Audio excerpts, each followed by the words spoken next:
حاضرین گرامی قدر عزیزان محترم، بارگاہ رضویہ میں شاہ کربلا ٹرسٹ کے زیر اہتمام آپ کی توجہات پر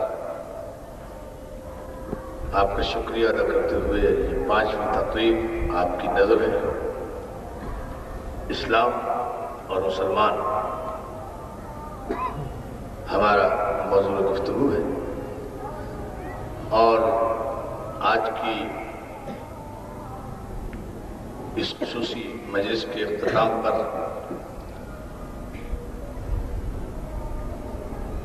شہزادی زینب سلام اللہ علیہا کے بچوں کے تابوت کی شبیہ بھی برآمد ہوگی، اور آپ روسہ بھی دیں گے، زیارت بھی کریں گے۔ ان مجالس میں آپ حضرات کے ذوق سماعت کی نظر جو افکار کرنے کی مقدور پر کوشش کر رہا ہوں وہ یہ ہے کہ اسلام دین تسلیم ہے، دین صلح ہے، دین امن ہے، دین آشتی ہے۔ اسلام افتراق کا پیغام نہیں دیتا، اختلاف کا پیغام نہیں دیتا، ناچاقی کا پیغام نہیں دیتا۔ اسلام یہ چاہتا ہے، بڑی توجہ رسا اس ابتدا میں، اسلام یہ چاہتا ہے کہ ساری دنیا کے انسان اپنے مقصد تخلیق سے آگاہ ہو، اپنی اس برگزیدگی اور بلندی کو پہچانے اور آشنا ہو جس پر پروردگار نے انسان کو پہلے دن مسجود ملائک بنا کر فائز کیا تھا۔ صلوات ہے یہ ہے خلاصہ اس پوری گفتگو کا کہ اسلام اپنے ماننے والوں سے، اپنے چاہنے والوں سے، اپنے قبول کرنے والوں سے یہ مطالبہ کرتا ہے کہ تم سب کے سب اسلام میں اگر داخل ہو تو پورے کے پورے داخل ہو، یہ نہیں کہ جسم اسلام میں داخل ہو جائے، دل ابو جہل کے دربار میں رہ جائے۔ صلوات بھیجنا یہ نہیں، فلسفہ یہ نہیں ہونا چاہیے کہ جسم اسلام میں داخل ہو جائے اور دل ابو جہل کے دربار میں محفوظ رہ جائے، یا اسلام دشمن قوتوں کے پاس رہن رکھ دیا جائے۔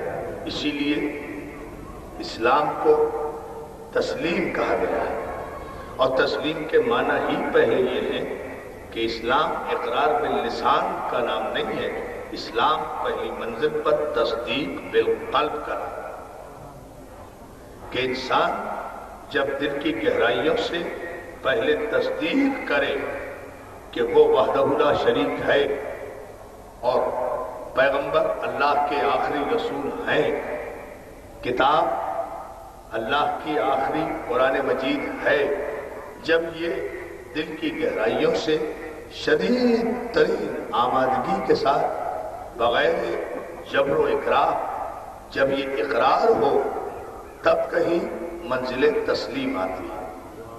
توجہ ہے آپ کی؟ یہ ہے تسلیم کا موقف اور تسلیم کا صحیح مفہوم۔ مولا کائنات نے، جیسا کہ میں دوسری مجلس میں عرض کر رہا تھا، جو ارشاد فرمایا کہ الاسلام هو التسلیم والتسلیم هو الیقین والیقین هو التصدیق والتصدیق هو الایمان۔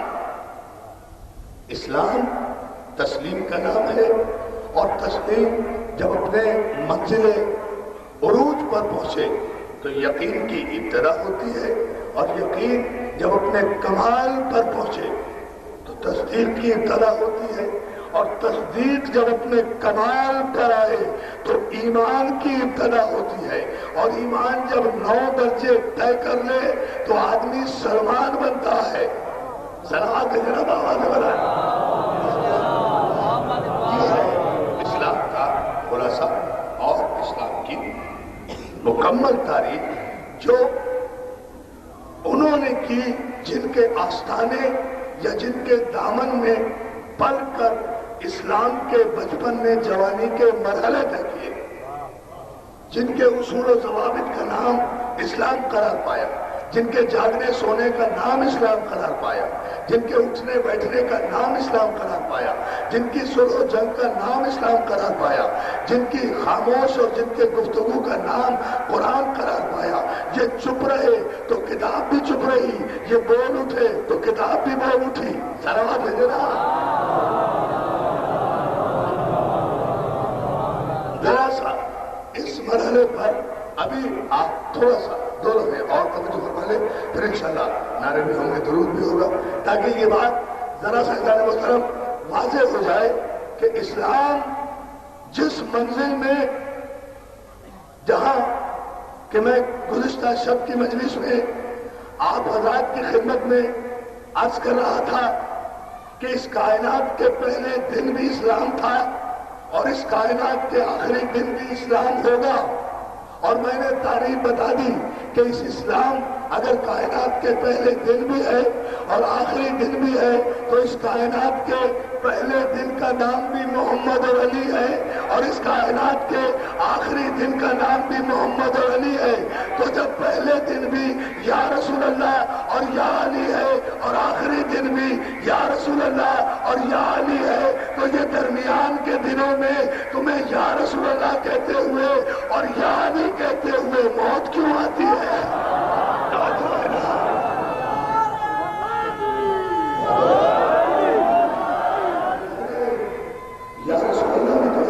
دوستو، اور یہ جتنے انبیاء، جتنے مرسلین تشریف لائے، یہ سب کے سب اسلام لے کر آئے، اور اس اسلام کا خلاصہ یہی رہا، لا الہ الا اللہ۔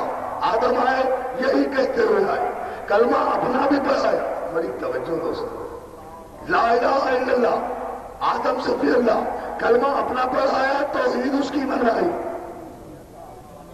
اب میں یہاں سے ایک سوال کرنا چاہتا ہوں، اگر میری کل کی گفتگو آپ کے ذہن میں ہے، جو اس کے کچھ گوشے تشنا رہ گئے تھے، اگر ان پر تھوڑی سی روشنی آج کی مجلس میں اور ڈال دی جائے تو میں سمجھوں گا کہ حق خدمت کچھ زیادہ ہو جائے گا۔ آپ جس محبت اور جس جذبہ ایمانی سے ماشاءاللہ ان مجالس میں تشریف لا رہے ہیں، اور آپ کو سلامت رکھے۔ عزیزان محترم، میں نے آپ سے عرض کیا تھا نا کہ پیغمبر اسلام نے ارشاد فرمایا کہ اول ما خلق اللہ نوری، اللہ نے سب سے پہلے میرا نور خلق کیا، وَأَنَا وَلِي مِن نُورٍ وَاحِدٍ۔ یہ تو پیغمبر کی حدیث میں نے ارشاد فرمائی تھی، اور یہ آیت میں نے یہ تو پیغمبر کی حدیث تھی جو میں نے عرض کی تھی، اور یہ قرآن مجید کی آیت ہے عزیزان محترم جو میں نے آپ کے سامنے تلاوت کرنے کا شرف حاصل کیا تھا کہ یا ایھا النبی انا ارسلناک شاہدا ومبشرا ونذیرا وداعیا الی اللہ باذنہ وسراجا منیرا۔ اے نبی، ہم نے آپ کو اپنا گواہ بنا کر بھیجا، ہم نے آپ کو بشارت دینے والا بنا کر بھیجا، ہم نے آپ کو نظارت دینے والا بنا کر بھیجا، ہم نے آپ کو روشن چراغ بنا کر بھیجا، سراج منیر۔ بڑی توجہ اس جملے پر، قرآن ہے مبین، رسول ہے سراج منیر۔ ہم نے آپ کو روشن چراغ بنا کر بھیجا۔ اب ذات رسالت کون ہوئی؟ روشن چراغ، بشیر، نذیر، شاہد۔ صلوات آپ بھیجے چاروں کو۔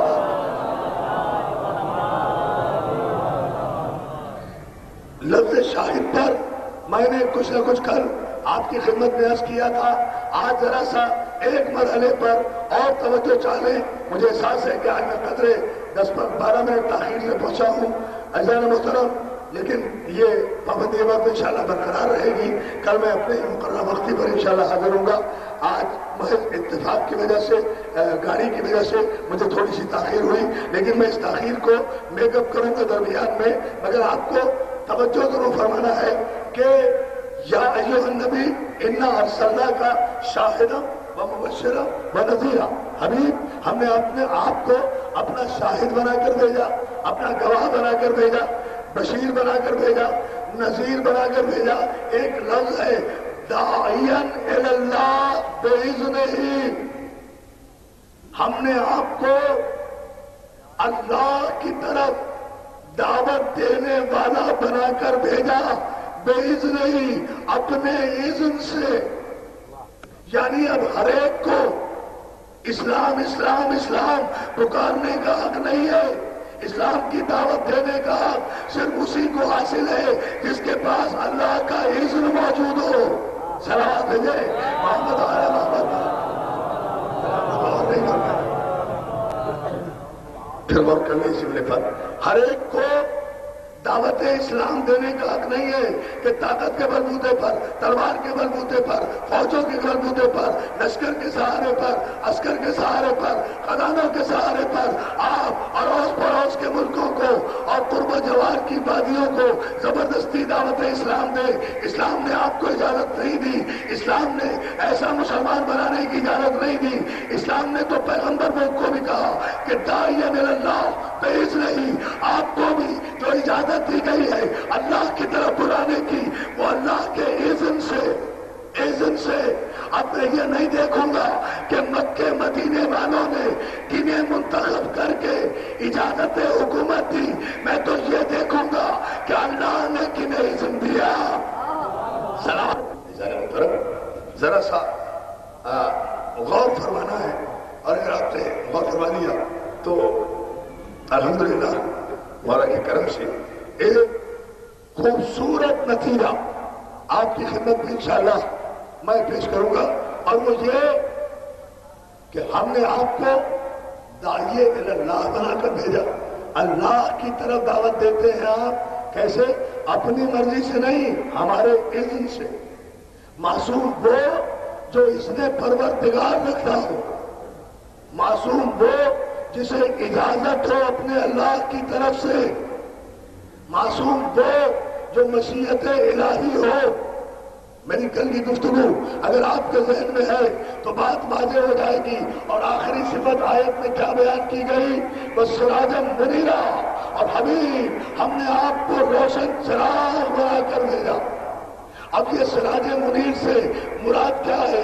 اس کی تصویر، اس کی تفسیر، اس کی تفصیل، اس کی تعریف کبھی بھی سمجھ میں نہ آتی اگر صحیح بخاری میں یا صحیح مسلم میں یا سیاستہ کی کتابوں میں مسلمانوں کی والدہ ماجدہ ام المومنین سراج منیر کی خود تعریف نہ کرتی۔ مسلمانوں کی ماں متفقہ طور پر یہ روایت بیان کرتی ہے کہ حضور کا چہرہ انور اتنا روشن تھا کہ رات کے وقت اگر کپڑے سیتے ہوئے ہماری سوئی گر جایا کرتی تھی تو ہم سرکار رسالت مآب کا مسجد سے آنے کا انتظار کیا کرتے تھے۔ جب آپ سینے خانہ میں تشریف لایا کرتے تھے تو آپ کے چہرے کی روشنی سے ہم اپنی گمشدہ سوئی تلاش کیا کرتے۔ جانب محترم ذرا سا اس امر پر اور غور کر لیں۔ ام المومنین یہ فرماتی ہیں کہ ہم رات کے اندھیرے میں حضور کے چہرے اقدس کی روشنی کے میں قربان، ہم رات کے اندھیرے میں اپنی گمشدہ سوئی چہرہ رسالت کی روشنی میں تلاش کیا کرتے تھے۔ ایسا نور ساطع ہوتا تھا، اب غور ہی نہیں فرما رہے، ایسا نور ساطع ہوتا تھا چہرہ رسالت سے کہ اندھیرے میں گمشدہ سوئی ہمیں مل جایا کرتی تھی۔ ماں تو یہ کہے کہ رسول اتنے نوری تھے، یا علی یا علی یا علی یا علی، تو دبائے غور کریں اسلام اور مسلمان کے حوالے سے۔ ماں تو یہ کہے کہ رسول اتنے نورانی چہرے والے تھے کہ آپ کے چہرے کی روشنی سے گمشدہ سوئی اندھیرے میں ہم پا لیا کرتے تھے، اور ماں کے نالائق بیٹے یہ کہے کہ رسول ہم جیسا بشر تھا۔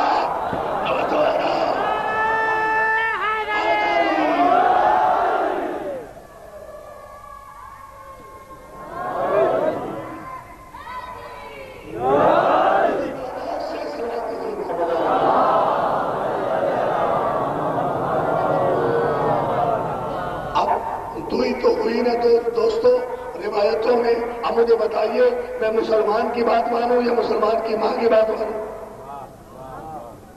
بات کس کی مانی جائے؟ مسئلہ ہے عزت رسالت کا۔ عقل منطق اور اسلام کا تقاضا یہ ہے کہ وہ روایت مان لو جس میں عظمت رسالت ہو، اور نہیں کیا ہے جن نے۔ اگر روایت بھی آئے تو یہ مت دیکھو کہ کس نے کہا ہے، یہ دیکھو کہ کیا کہا ہے۔ اگر کسی روایت سے عظمت رسالت ثابت ہو رہی ہے تو اس روایت کو تسلیم کر لو، اس لیے کہ کسی کی راوی کی کوئی عزت نہیں ہے، بلکہ جس کے لیے روایت بیان کی جا رہی ہے اس کی عزت کی وجہ سے سب کی عزت ہے۔ اور اب یہاں جملہ روک کے ایک جملہ کہہ دوں، کائنات کے عرب کے قبیلوں، جزیرہ نما عرب کے قبیلوں میں کوئی عزت دار قبیلہ نہیں تھا سوائے بنی ہاشم کے۔ صلوات دے دے میرا محمد علیہ۔ جزیرہ نما عرب میں کوئی عزت دار قبیلہ نہیں تھا، کسی قبیلے کو کوئی عزت حاصل نہیں تھی سوائے خاندان بنی ہاشم کے، ذریت ابراہیم کے، نسل اسماعیل کے۔ خاندان عبد المطلب کے علاوہ کسی اور خاندان میں کوئی عزت دار قبیلہ یا شخص یا فرد موجود ہی نہیں تھا، ایک ہی خاندان تھا۔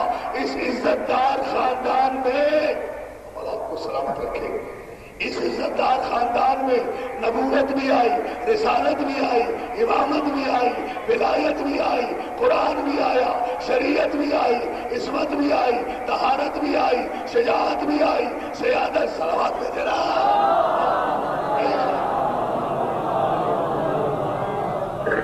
اللہ آپ کو سلامت رکھے۔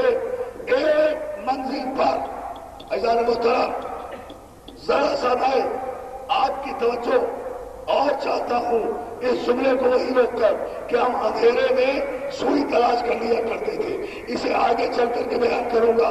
پہلے ذرا سا یہ مسئلہ عزت اور ذلت کا طے کر لیں، اس لیے کہ جب تک یہ طے نہ ہو کہ کن کی وجہ سے کن بے عزتوں کو عزت ملی، صلوات دینے، صلوات، کن کی وجہ سے کن بے عزتوں کو عزت ملی، اس وقت تک نہ اسلام سمجھ میں آئے گا نہ مسلمان سمجھ میں آئے گا۔ اسلام کی وجہ سے مسلمان کو عزت ملی ہے، مسلمان کی وجہ سے اسلام کو عزت نہیں ملی۔ اور اسلام ابو جہل کے دربار سے نہیں آیا، شیب ابو طالب سے آیا ہے، خاندان عبد المطلب سے آیا ہے، دربار ابو طالب کو سلامت رکھے۔ ایک لمحے اور توجہ فرمانے عزیزان محترم، اسی لیے میں عرض کر رہا تھا تیسری مجلس میں کہ آپ دیکھیں گے جزیرہ نما عرب کی تاریخ میں کہ آپ کو قبیلے کے قبیلے ملیں گے، قومیں کی قومیں ملیں گی، لڑتے ہوئے لوگ ملیں گے، ایکا نہیں ملے گا، اتحاد نہیں ملے گا، یکتائی نہیں ملے گی، اتفاق نہیں ملے گا، قبیلہ پرستی ملے گی، قوم پرستی ملے گی۔ یہی وجہ ہے کہ کعبہ تو سب نے ایک بنا رکھا تھا مگر بت اس میں سب کے علیحدہ علیحدہ رکھے ہوئے تھے۔ 360 بتوں کا علیحدہ علیحدہ رکھا جانا اس امر کی دلیل ہے کہ کوئی قبیلہ دوسرے قبیلے کے بت کو ماننے کو تیار نہیں تھا۔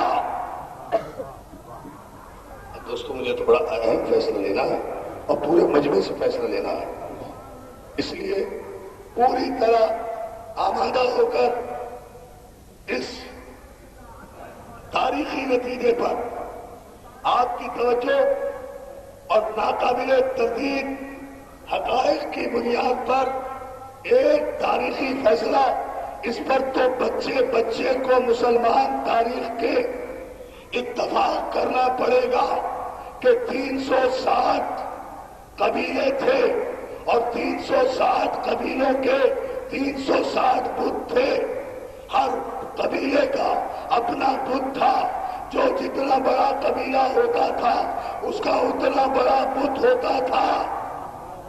یا علی یا علی یا علی، اور ذرا سا انہیں جگہ دے تاکہ آج کی اس نصف محرم کی تاریخی مجلس سے میرے نوجوان دوست بزرگ مجھ سے بہتر جانتے ہیں، ایک تاریخی فیصلہ لے کر جائیں، اور وہ یہ کہ 360 بتوں کا